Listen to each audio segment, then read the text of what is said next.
રાજ્યમાં ચર્ચા જગાવનારી ગોંડલ નાગરિક બેંકની ચૂંટણી આજે શરૂ થઈ ગઈ છે। ત્યારે આજે ગોંડલમાં રસાકસી જાગી છે અને ગણેશ ગોંડલ આ ચૂંટણી જીતશે કે નહીં તેવા અનેક સવાલો ઉભા થયા છે। નમસ્કાર, નિર્ભય ન્યૂઝ સાથે હું હંસિની। ગોંડલ શહેરના કડવા પટેલ સમાજવાડી ખાતે યોજાનારી આ ચૂંટણીમાં સર્વેની નજર રહેલી છે। આ ચૂંટણીમાં ભાજપ અને કોંગ્રેસ પ્રેરિત પેનલોના ઉમેદવારો સહિત 23 ઉમેદવારો વચ્ચે ચૂંટણીનો જંગ ખેલાયો છે। હાલ જેલમાં રહેલા પૂર્વ ધારાસભ્ય જયરાજસિંહ જાડેજાના પુત્ર ગણેશના વર્ચસ્વની પણ આ લડાઈ માનવામાં આવે છે, કારણ કે તેને જેલમાંથી ફોર્મ ભરીને ચૂંટણીની લડાઈને અંજામ આપ્યો હતો। નાગરિક બેંકની ચૂંટણીમાં ભાજપ પ્રેરિત પ્રગતિશીલ પેનલના 11 ઉમેદવાર અને નાગરિક સહકાર સમિતિ પેનલના 11 ઉમેદવાર અને એક અપક્ષ સહિત 23 ઉમેદવારો વચ્ચે આ ચૂંટણીનો જંગ ખેલાયો છે।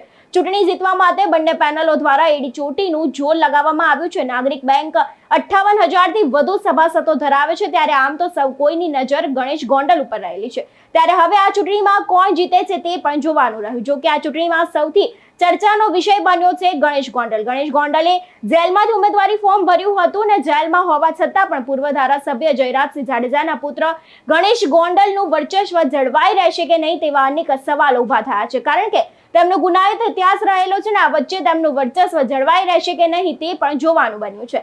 સામે પક્ષની વાત કરવામાં આવે તો પૂર્વ ચેરમેન યતીશ દેસાઈ બહુમત હાંસલ કરવા માટે પણ પોતાનું જોર લગાવી રહ્યા છે, જેથી રાજકીય ઉત્તેજના ફેલાય છે।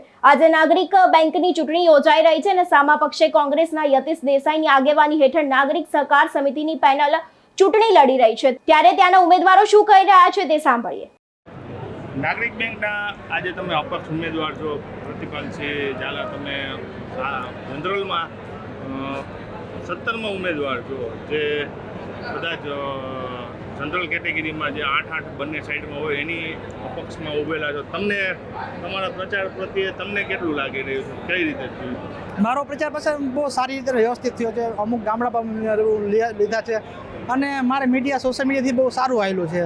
આમાં હું સૌથી પહેલાં તો તમામ મીડિયા મિત્રોનો આભાર માની કે મીડિયા મિત્રોએ મારો ખૂબ સાથ સહકાર આપ્યો છે અને મને બહુ ખૂબ સારો પ્રતિસાદ મળ્યો છે। એટલે લોકોની વચ્ચે હું ગયો, મને કીધું કે એક મત તો તમને હું આપવાનો જ છું તમામ લોકોએ।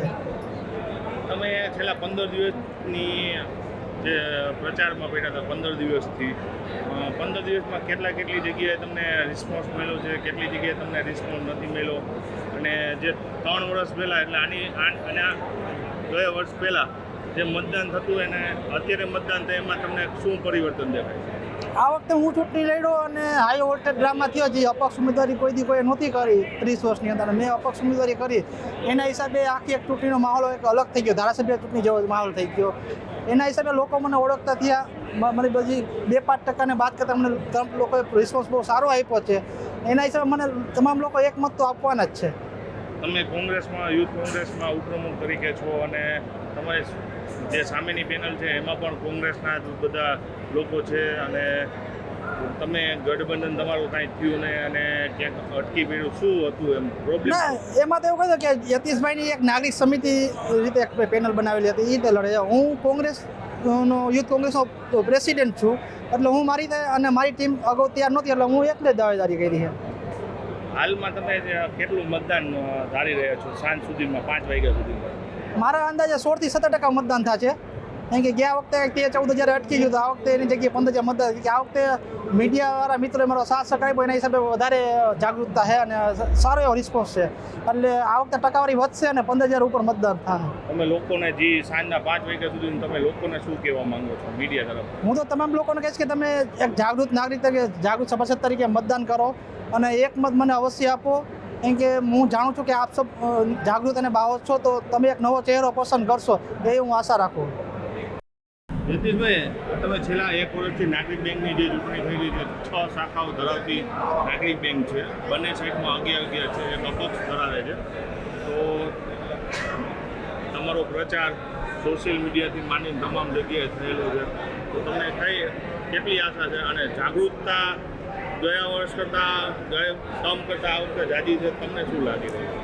લોકોની જાગૃતતા બતાવે છે કે લોકોએ મન મનાવી લીધું છે કે પરિવર્તન નિશ્ચિત છે।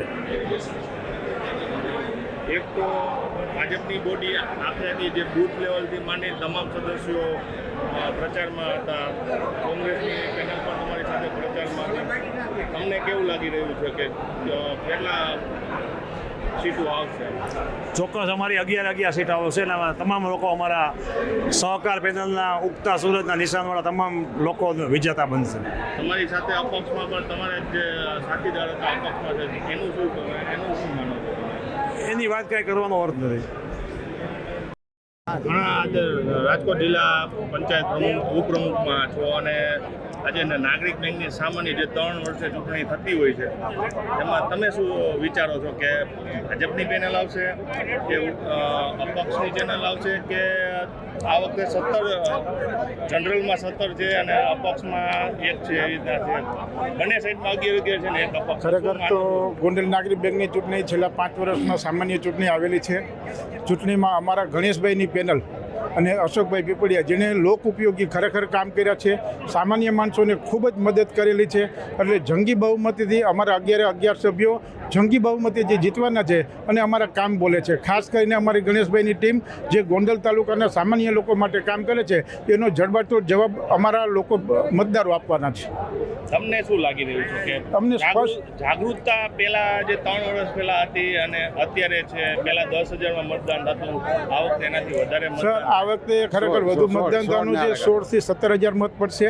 અમારા ગણેશભાઈ અને અમારા માજી ધારાસભ્ય જયરાજભાઈ અને અશોકભાઈ બાઉભાઈ અને અમારા જિલ્લા ભાજપના પ્રમુખ અલ્પેશભાઈ અને અમારી જે ટીમ ગોંડલમાં કામ કરે છે સામાન્ય માણસ લગી હરેક સમાજના કામ કર્યા છે, હરેક વર્ગના કામ કર્યા છે, તો એનો લોકો જડબાતોડ સામેના વિરોધ પક્ષને જવાબ આપશે. પહેલાં તો શું ટેમ્પલેટ ઉપર હતું, આ વખતે સોશિયલ મીડિયા પણ એડ તમારામાં થયું છે, દરેક જગ્યાએ સોશિયલ મીડિયાના માધ્યમથી થયું છે. ખરેખર દરેક અમારા જ્ઞાતિ સાથે કનેક્ટ સીધે ખરેખર થયેલા છે. આનો જડબાતોડ જવાબ તો ટૂંકું એવું કહી કે અમારું ગણેશભાઈનું જે નેટવર્ક છે એ આજે સાબિત થશે અને લોકોનો પ્રતિભાવ એને મળશે, સહકાર મળશે. એ આજે આ અમારા વિરોધીઓને જડબાતોડ જવાબ મળવાનો છે એનું ખાતરી આપું. ગણેશભાઈનો મત આ વખતે પડશે કે શું? ગણેશભાઈના મતને તો હું અત્યારે કંઈ કહી શકું એવું નથી, પરંતુ ગણેશભાઈ જંગી બહુમતી 1 થી 3 માં આવશે એટલી હું ખાતરી આપું છું. ગણેશભાઈ મત દેવા આવશે કે નહીં? એનો પોતાનો મત છે કે એ તો હજી મને ખ્યાલ નથી કે હું ગામડેથી આવેલો આવું છું. ત્યારે તેમના કહેવા પ્રમાણે ચૂંટણીનો જંગ જામ્યો છે અને ચૂંટણીની શરૂઆત થઈ ગઈ છે, પરંતુ અંત શું રહેશે તે પણ જોવાનું છે. કોણ આ બાજી મારી જાય છે ને કોનું વર્ચસ્વ જળવાઈ રહે છે ને અંતે કોણ જીતે છે તે પણ જોવાનું છે. ત્યારે મતદાન શરૂ થઈ ચૂક્યું છે. બેંકની ચૂંટણીમાં ભાજપ પ્રેરિત પેનલના 11 સામે નાગરિક સહકાર સમિતિ 11 અને એક અપક્ષ ઉમેદવાર સહિતના લોકો વચ્ચે ચૂંટણીનો જંગ જામ્યો છે. પૂર્વ ધારાસભ્ય જયરાજસિંહ જાડેજાએ મતદાન કર્યું અને કુલ 30 બૂથ સામે મતદાન શરૂ થતા જ બેંકના મતદારોની કતાર જોવા મળી રહી છે અને અનેક લોકો મતદાન કરવા પહોંચ્યા છે અને બેંકની ચૂંટણીને લઈને કડક પોલીસ બંદોબસ્ત ગોઠવાયો છે અને ત્યાં જ્યાં ચૂંટણીનો જંગ ખેલાયો છે તેવામાં કોણ બાજી મારી જશે તે પણ જોવાનું છે. અને જો વાત ગણેશ ગોંડલની કરવામાં આવે તો ગુનાહિત ઇતિહાસ ધરાવતા ઉમેદવાર જીતે છે કે નહીં તે પણ જોવાનું છે ને તેમના ઉપર પણ અનેક સવાલો ઊભા થાય છે, પરંતુ ચૂંટણીના અંતે જ જવાબ મળવાના છે. ત્યારે હવે ચૂંટણીના અંતે કોણ જીતે છે અને કોણ બાજી મારે છે તે જોવાનું છે. હાલ તો મતદાન શરૂ થયું છે, લોકો મતદાન કરવા આવી રહ્યા છે અને જે ચૂંટણીનો જંગ ખેલાયો છે તેનું પરિણામ આજે સાંજે આવી જશે. ત્યારે આ વિષય પર આપનું શું કહેવું છે અમને કમેન્ટ કરીને જરૂરથી જણાવજો. સાથે નિર્ભય ન્યૂઝને લાઇક, શેર અને સબસ્ક્રાઇબ કરવાનું ભૂલશો નહીં. નમસ્કાર.